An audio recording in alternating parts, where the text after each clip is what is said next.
Hello guys, welcome back to my YouTube channel. So आज हम इस वीडियो में क्लास 5th की हिंदी पुस्तक का पार्ट नंबर 14 मैं झरना जो कविता है उसके बारे में हम पढ़ेंगे कि कविता के द्वारा जो कवि है वो हमें क्या बताना चाहता है। जैसे इसका नाम है मैं झरना, तो इससे हमें क्या व्यक्त हो रहा है, हमें एक झरने के बारे में पता चल रहा है कि जो कवि है इस पोएम के द्वारा जो नेचर है उसकी ब्यूटी को बता रहा है, उसकी सुंदरता को बताने की कोशिश कर रहा है और कि जो प्रकृति हमें क्या देती है, उसकी क्या सुंदरता है, उसकी क्या देन है, जो कवि ने इस कविता के द्वारा बहुत अच्छे से उसे व्यक्त किया है। चलो हम इस वीडियो को हम अब स्टार्ट करते हैं, इस चैप्टर को स्टार्ट करते हैं। और साथ ही साथ इस वीडियो के एंड में मैं आपको जो इसका डिस्क्रिप्शन बॉक्स है वहाँ पे मैं इस चैप्टर के इसके जो क्वेश्चन आंसर है उसका लिंक मैं आपको वहाँ पे शेयर कर दूँगी। आप वहाँ से डाउनलोड करके अपने नोट्स बना सकते हो। Now we will start our poem. मैं झरना। उछल पहाड़ों के शिखरों से झरझर झरझर झरता हूँ। आओ सुनो कहानी मेरी, झरना मैं खुद को कहता हूँ।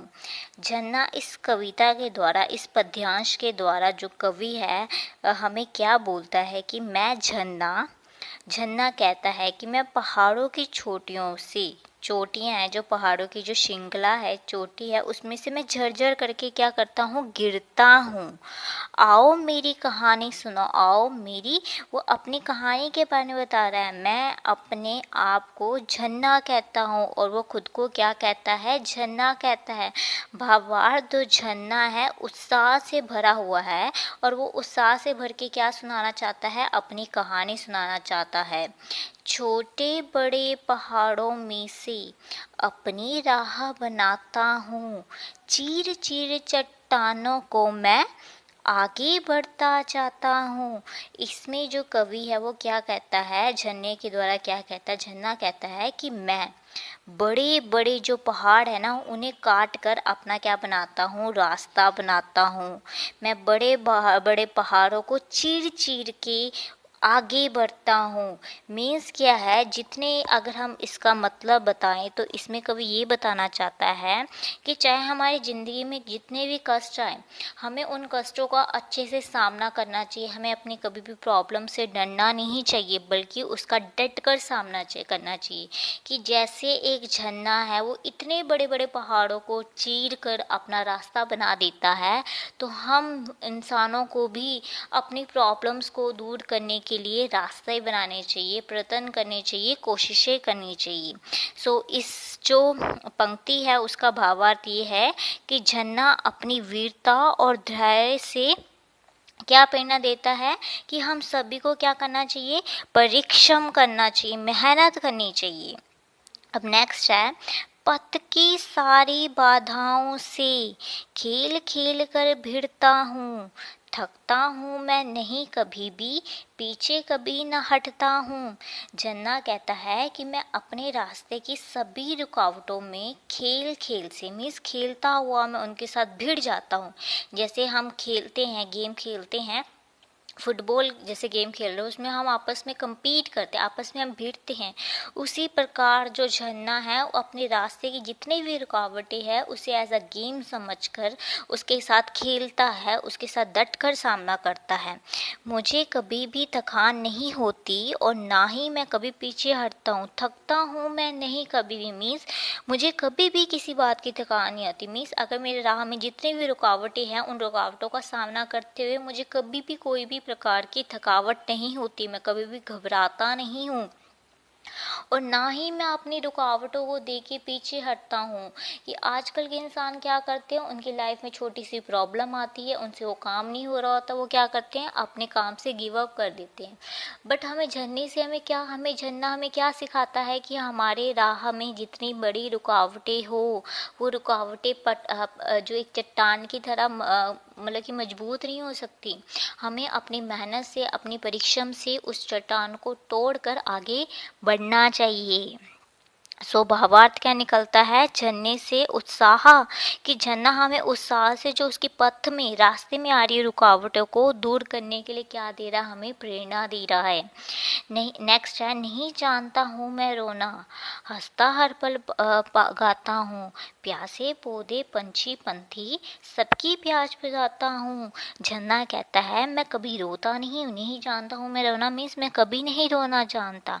हंसता हर पल गाता हूँ, कि मैं हर क्षण, जो भी मेरी ज़िंदगी में जितने भी क्षण हैं उस क्षण में मैं हंसता हूँ, गाता रहता हूँ। प्यासे पौधे पंछी पंछी सबकी प्यास बुझाता हूँ, कि मेरे रास्ते में कोई भी प्यासा आ रहा है, पौधे आ रहे, प्यासे पौधे आ रहे, अगर पक्षी आ रहे और पंथी मीन्स मुसाफिर भी आ रहे, मैं उन सभी की क्या बुझाता हूँ, प्यास बुझाता हूँ।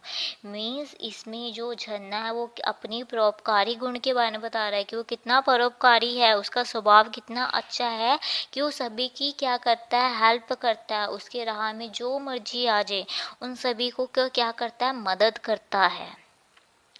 सूरज चंदा ताराओं को गोदी में मैं दुलारता हूँ, बहता हूँ धरती पर अंबर को गले लगाता हूँ। इसमें जो कवि है, इसमें झरने के रूप में क्या कहते हैं कि मैं सूरज और चंद्रमा और तारों को अपनी गोद में बिठाकर, गोद में दुलारता हूँ, गोद में बिठा के क्या करता हूँ, उनसे क्या करता हूँ, प्यार करता हूँ। बहता हूँ धरती पर अंबर को गले लगाता हूँ। वो कहता है बेशक मैं धरती पर बहता हूँ, परंतु अंबर मीन्स आकाश को भी अपने गले में क्या करता हूँ, लगाता हूँ। भावार्थ, जो झरने के पानी में हमें क्या दिखता है, देखो अगर हम झरने का पानी देखते हैं तो वो पानी में हमें चांद भी दिखता है, हमें सूरज भी दिखता है, हमें तारे भी दिखते हैं और हमें आकाश की भी हमें झलक दिखाई देती है। तो ये झरना कितनी सुंदरता के बारे में बात कर रहा है।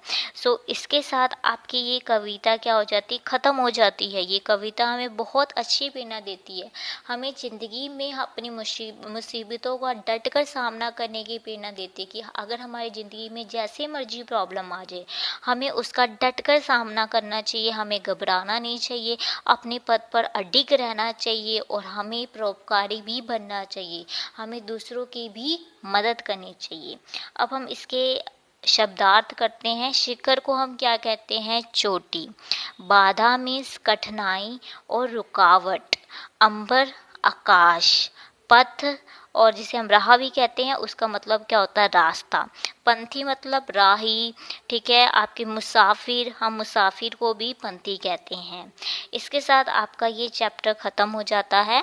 I hope through this video आपको ये जो कविता है उसकी जो मतलब है अच्छे से समझ आ गया होगा कि इस कविता के द्वारा जो हमें कवि है वो हमें क्या बतलाना चाह रहा है। उसने कितने अच्छे शब्दों में हमें बहुत कुछ सिखाया है इस कविता के द्वारा, और हमें भी अपनी ज़िंदगी में झरने की तरह बनना चाहिए। झरने की तरह अब कभी भी हमें अपनी मुसीबतों को देख के घबराना नहीं चाहिए। अगर आपको ये वीडियो पसंद आई है तो प्लीज़ आप इसे लाइक कीजिए, शेयर कीजिए और चैनल को ज़रूर सब्सक्राइब कीजिए। Thank you for watching this video.